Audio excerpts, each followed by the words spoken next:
The question is ba na o mamba na nchemu. Okay. And I say bia you invite no mo refuse to say o mamba. Okay. O mo na adwumadi bi o mo ho a o mo de tu en so o mo ye adwumadi bi. You are brand kwa na otukwan. You are Kennedy to stress wontimi e ma na wo ye adwumadi bi o baby.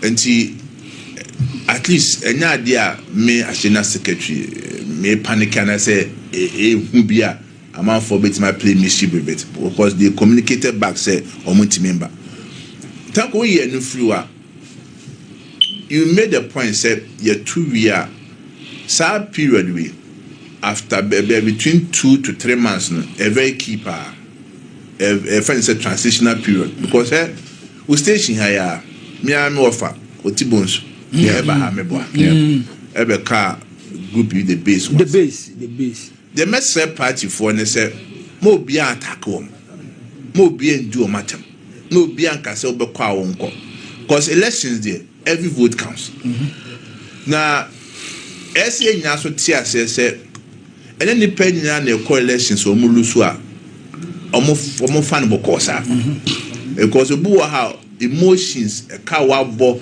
baby a watu kwan akọ adwuma wa ye ene gidi a no wo pa se the candidate be wi no sa shock no etimi ma no ma bibrisi enti se edu sa bre a se woni pa dinkunima don't say ombeko omonko debi me that will not be the position of the party if your partner start here you be a friend reconciliation oh say you about me we you are attacking the more you more afoko mo you can hear to mu dia chen you nchen ekomano ntinkwa sound spirit no and the person e dey party adwuma every say wouldn't electoral history of Ghana for Nkaka from 1992 you will appreciate say 2020 elections no you need everybody on board. If you say party be about 8 years 2024 near see breaking the 8 2028 no it will still be the same because then Abana transfer 4 years on person be 8 years no to be able to unseat a government that what transfer for 4 years no say be any ordinary sir esa wo ye adwuma unye bida and to fear no untima ofie say esa wo di kan hye ofie ye onwama say be mo buafu o matiada o mo kase bibi nti o mo twe o mo no you must find a way of bringing them together.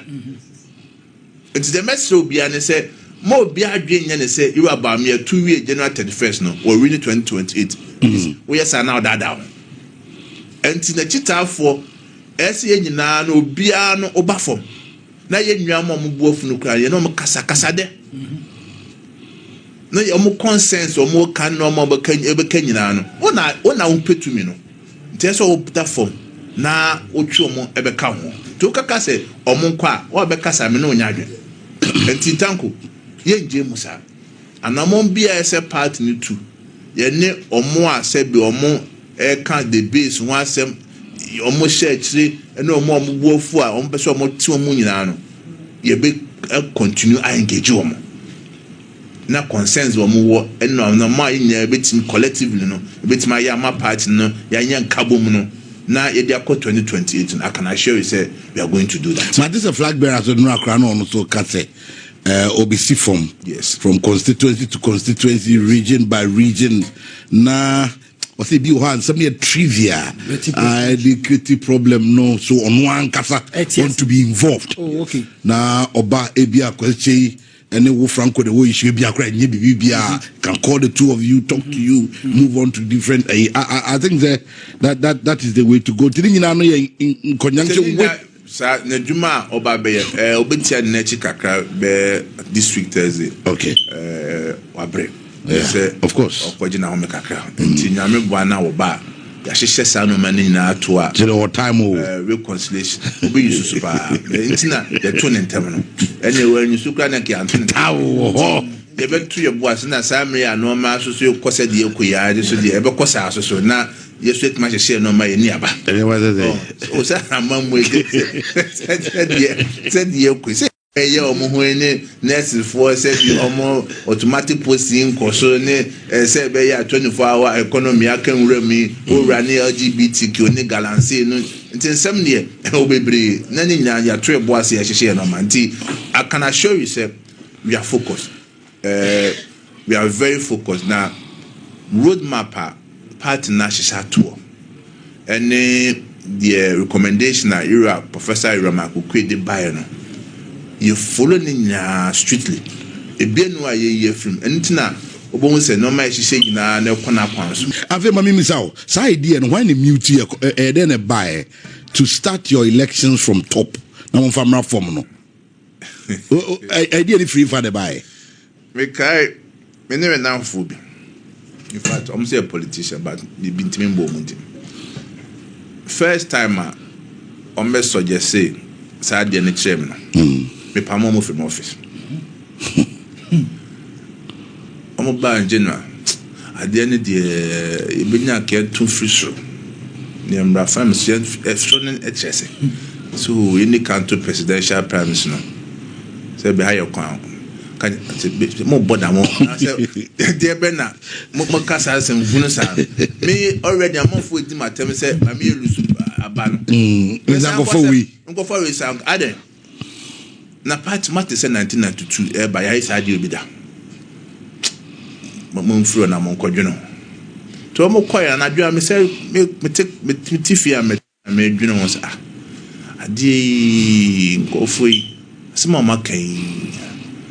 You tune tema that time that platform so they say pressure did that come when you are and this is for so to papa General Secretary me issue release enko for some promote release no omanya bre ye candidates who campaign take chair me chance am so ababetima wo tini starting ye ho adwuma and come on for every day bia no I was becoming more convinced say the netimi every show one ebeboama dey cause platform so nyina no so betwa and the toss be ebesa boama presidential candidate be you know obenya minimum of 2 years 11 months to campaign for the 2028 elections.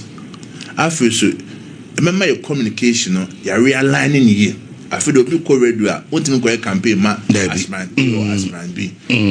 Then a toss will be so 2028 in terms of campaign resources and logistics you bet my bomb party the candidate net me assassin them paper logistics any call for say be because 2024 over close to bear 2 million Antwerp. But good thing is Oman to amend this.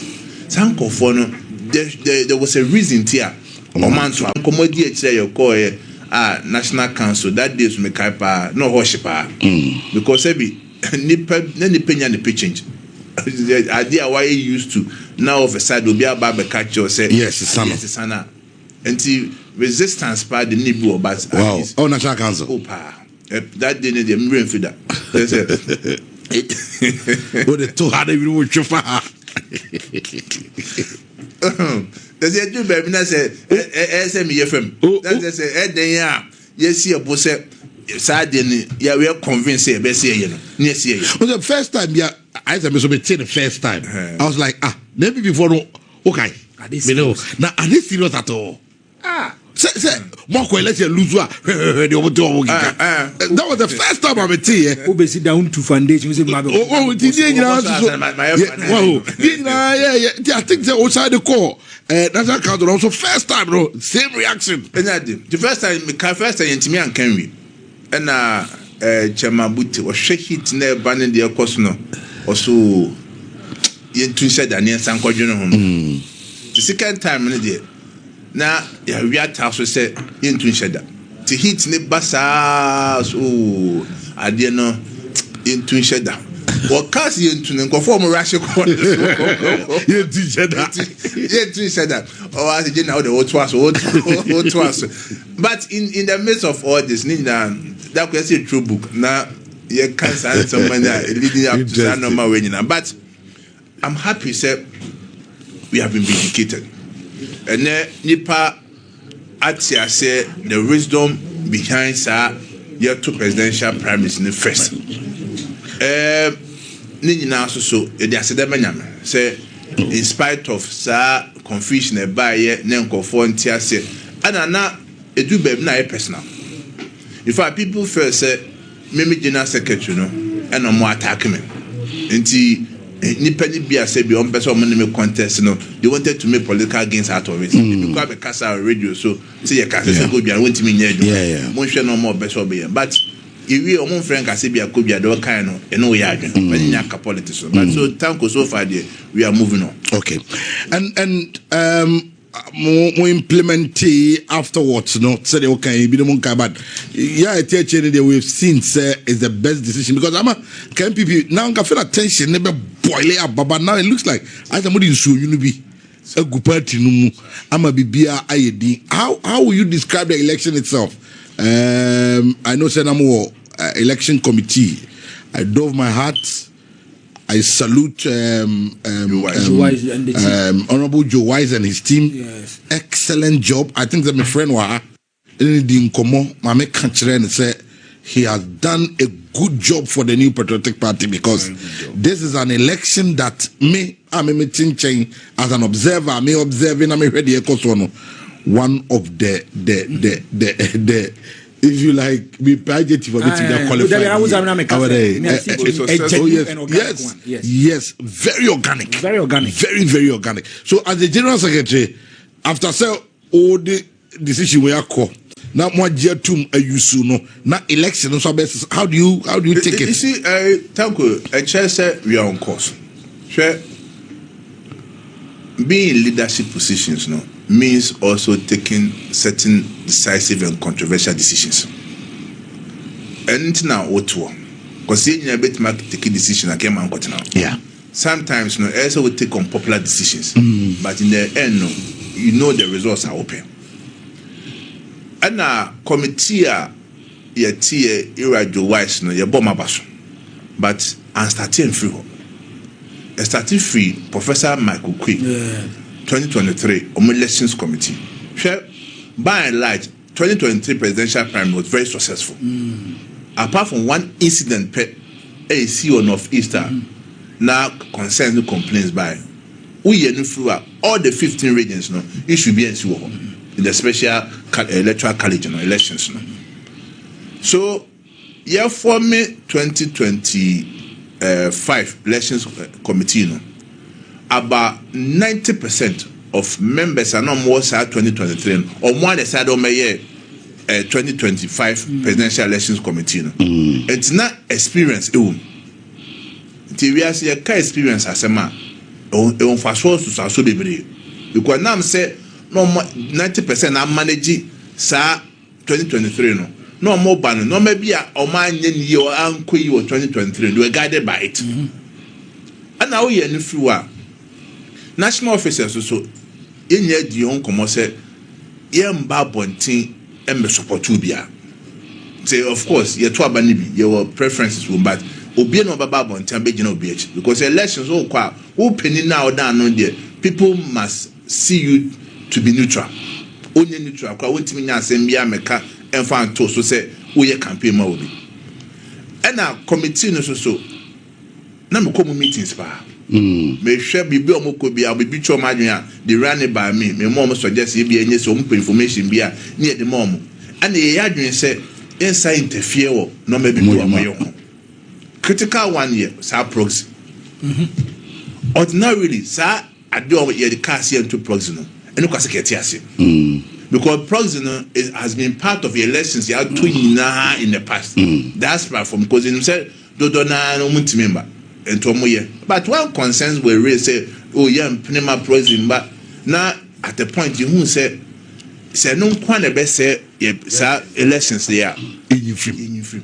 It was a very difficult decision. The kaya call neka ye kan wasem obia elambase committee no say continue so much no cannot take decisions say or year free say major decision no a neck or national council no and they take a decision no more committee but chance to there we dey enya babontin okasa wo sa ko reverse a very different sa ko count side yinya ne sa then any Ghana police for electoral commission for and she dey nyina ne say bibia nya frɛ hwɛ ade ba ko a obetuma permasel obetumi permasel but you cannot take away from me say elections are organized from 2023 ebenyina by and large has been successful.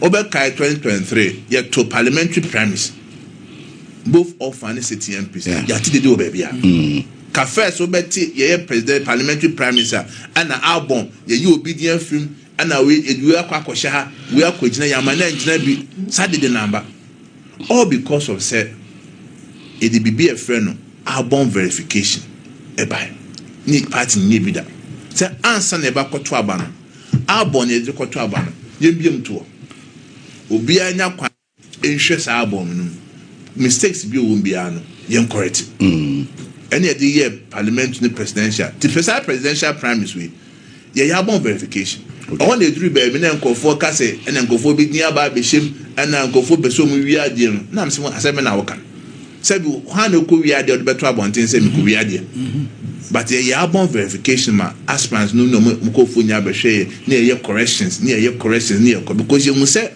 election bia no basa beba ejina bon so ti isa de ni free on then we were very sure say we were going to have a successful elections until about a course so January 31st no say benira ba me na edin kunim NPP na edin kunim say nyina na me energy say at least as part of our reorganization and rebuilding no we are on the right track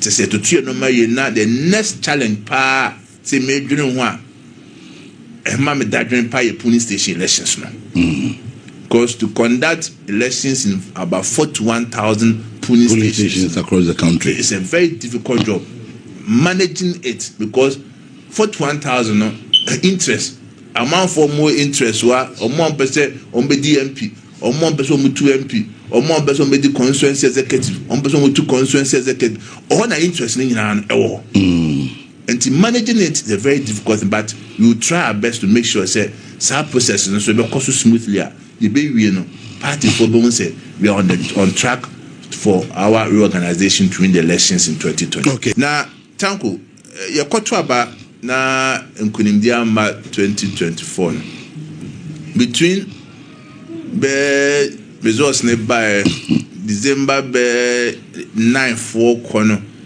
honne mushe na nyihu sa but from be 20th December akopem be somewhere between March April honne na me say yes video who deep position omo jirawo na honne me say me deep position ne pa na you see those me kase me bedi general secretary me difficult period pa between side December to April because abreno heat ne etidi atemone nsema ekoso ka ira ba me wajine de national officer say jomo de na region for na job that do na ba general secretary na efa baby no na metiase every say tanko party no now have become the face of the party every say normally one say general secretary moves with national chairman. Unfortunately for me, na me am the national chairman Iran in team na what they na what you drink from 2022 I to abama yewie na larger party ni na no eyemia enti e to abawie na bibi wo ha eni amia me di na besabo of course but me jitu say security so a sana e bia mboma baso kura ye beka se yewini because Ghana dey mehune say success ne ba yemfa do ye adwuma kese no ye man success no but failure ne ba dia ene won ye be yin pa ba question chen na ya criticize no but in the midst of all this na dey bia me hwemachi a am da nyamias say kasa time no bia come and show level of emotional intelligence and show maturity a kibia party no kin do be edu sese kibia msumi de bufuo beke kansem no maybe a kansem fata but at least we've gone through our process ni na ene amanfo na say boy abaso say the way she share normal kwa ene party na calm I say obia the energy I say back and go for who say tutu no ma wi eyi na yakọ 2028 a ekunde betima idea eno kwa alone no gives me some joy. Wow. Okay. Guidelines are ye dia be e bin see that if I be mad in fact guidelines say so watertight say they but say for our polling station election and me change my betting na say the rationale and the reason behind our guidelines say they but if you say irrespective of interest say me per general secretary so be per national chairman or be per regional chairman or be per constituency chairman you must understand and say abanye beto near 2 year adwuma kase da enim and see ahye no ma yi na ye my personal interest override the supreme interest of the party ye be say akwa be gina be complain say ye no ma ye no anye yi and enkofo biofu or na be wie no you may start accusing wrongly enkofo bi ase bi omunya ho hwe but ye mra na de aba no say nya di so a thank I can tell you say we have a successful executive elections in the party.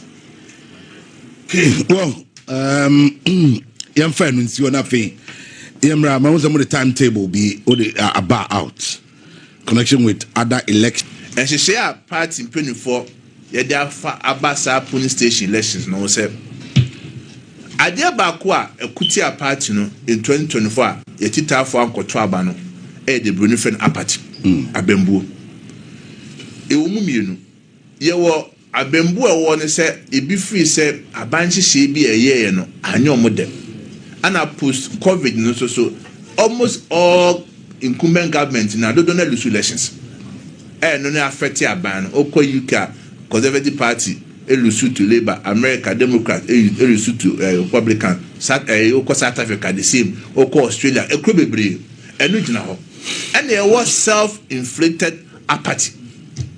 Say the year no maybe a year internal or party no and amafo bufu ebi ni say obi wo ha o NPP ni power ti krom obi no so NPP ni party bi say ye be elections polling station elections you see e ma forms okọ constituency for forms ni amano akọ region we nya forms ni bi na me abo an otuma download forms no nipa kwa akọ submit forms na amano kra no nipa kwa hwe na wo mu no ne tiye no nya forms ni bi a ne aka che ne say ya mansa kosiada be NPP for be polling station elections until alpha forms ne bra kosiada was soya kwa no akọbọ mpaye okọ elections oduru asa abanya to na memre da to awie wi askwa no tunya mafia so tiye ye kwa na Sunday kwa ka che Sunday beto a obedu arapa 7 am esa to abado 5 am enti ya mansa akodibu afu no okọ se